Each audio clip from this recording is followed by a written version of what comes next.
The recipe you are about to see is true.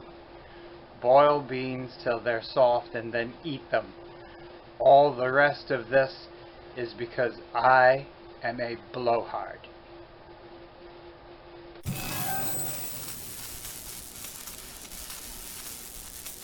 If you've ever been to New Orleans, it's the hottest city you ever seen. You're gonna love my gumbo, gonna love my red beans. Come see about me in New Orleans. And now tonight we're gonna do Creole red beans and rice. Red beans and rice is perfectly acceptable at everybody's house. Everybody's grandmother makes the best red beans and rice. Everybody's grandmother makes the best gumbo. We've already settled the idea that the Creoles cooked what they had.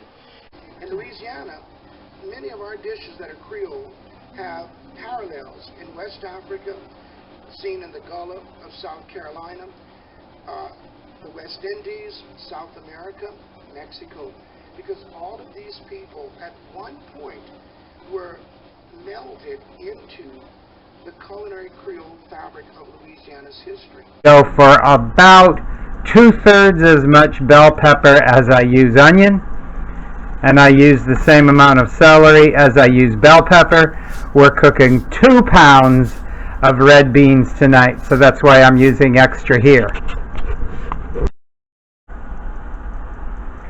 Now, however, are we going to get this much onion and bell pepper all chopped, Aunt Claynice?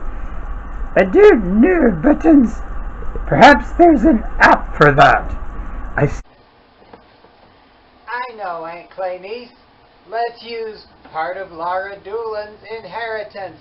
It is an automatic choppinator.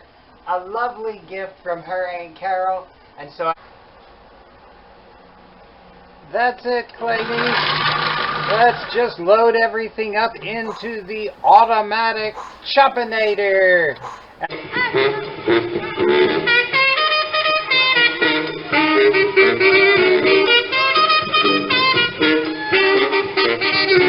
Holy moly, we're going to put in every bit of all of that onions and bell pepper and celery.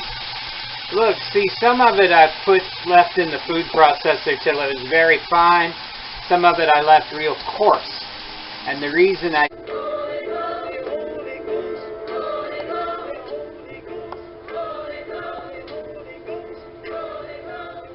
As jazz bands and blues singers developed the worldly side of music, in the Negro church, a spiritual aspect of this new form was also developing, just as dynamic and forceful in stimulating our musical tradition.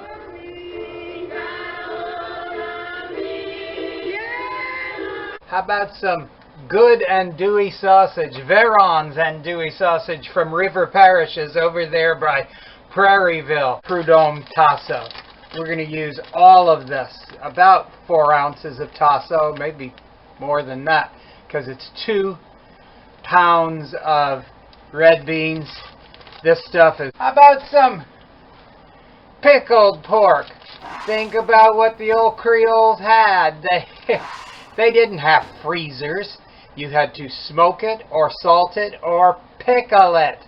Got their hands on a good old piece of smoked pork knuckle.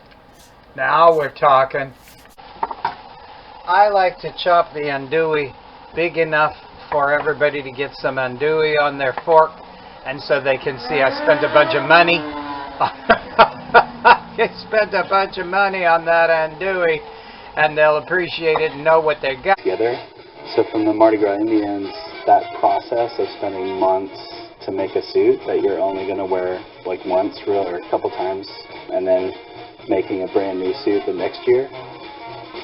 The second influence is the Socialite and Pleasure Club, you know, dancing in the streets with a brass band and having that moment where it's your parade day, you're the main attraction, and you know, that sort of style of parading is a big influence for us. And then the food culture of New Orleans is a big influence. So the culinary history here, the tradition of eating red beans on Monday, you know, that's why we parade on a Monday. And those things put together equals the crew of Red Beans.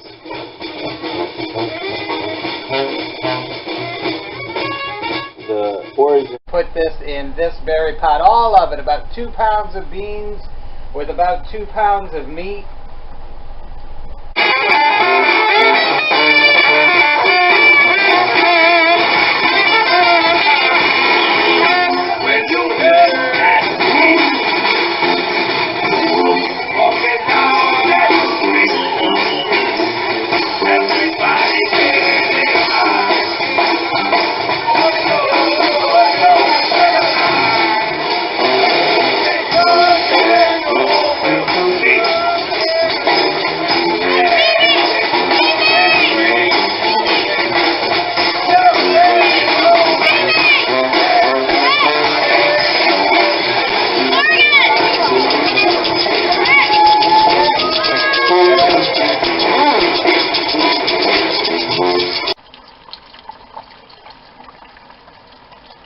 Now how about it's time for this fellow? You think I forgot him?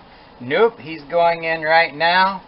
And what about this guy? You think I forgot him? Well, I did not. With water.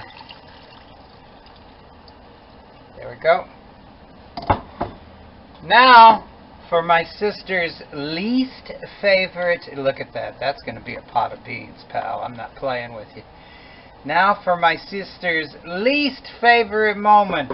What about you, Aunt Claynice? Is this your least favorite?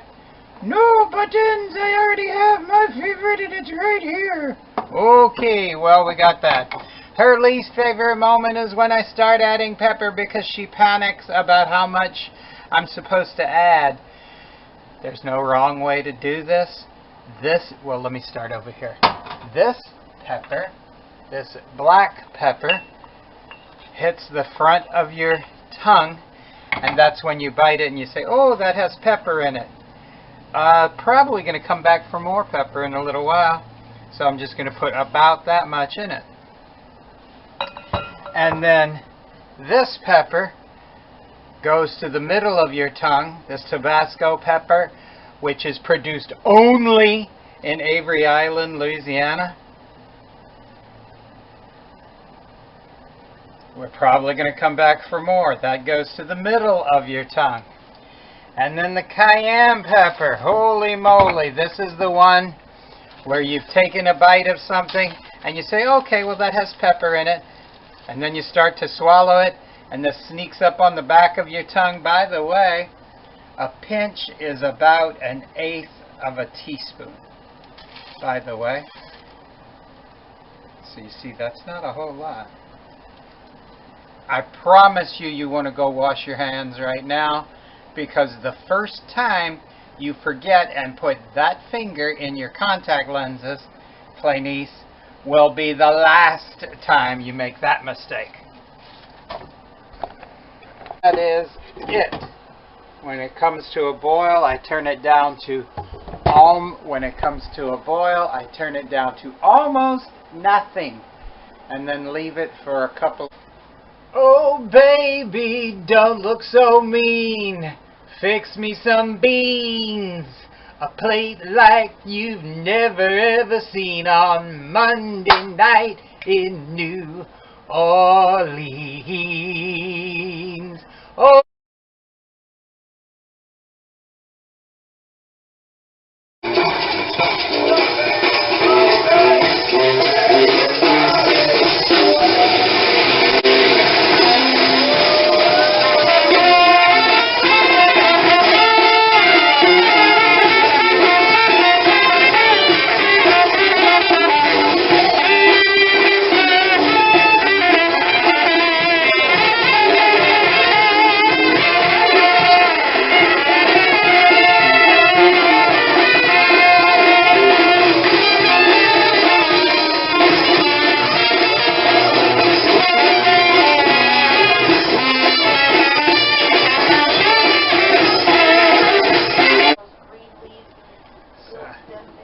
Now this has been like another hour, all browning off. I want the sauce to be thicker though, or the gravy to be thicker than this. What are we going to do? Use a roux? Negative. Watch this. So take a little pot of beans, the whole thing, maybe some sausage got in there, some onions got in there, doesn't matter.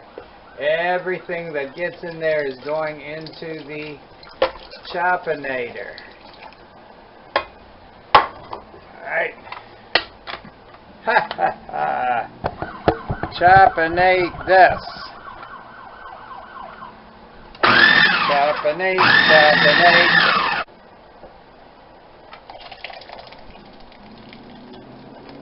And that is how, whoop, I don't think you're supposed to put the blade in the pot.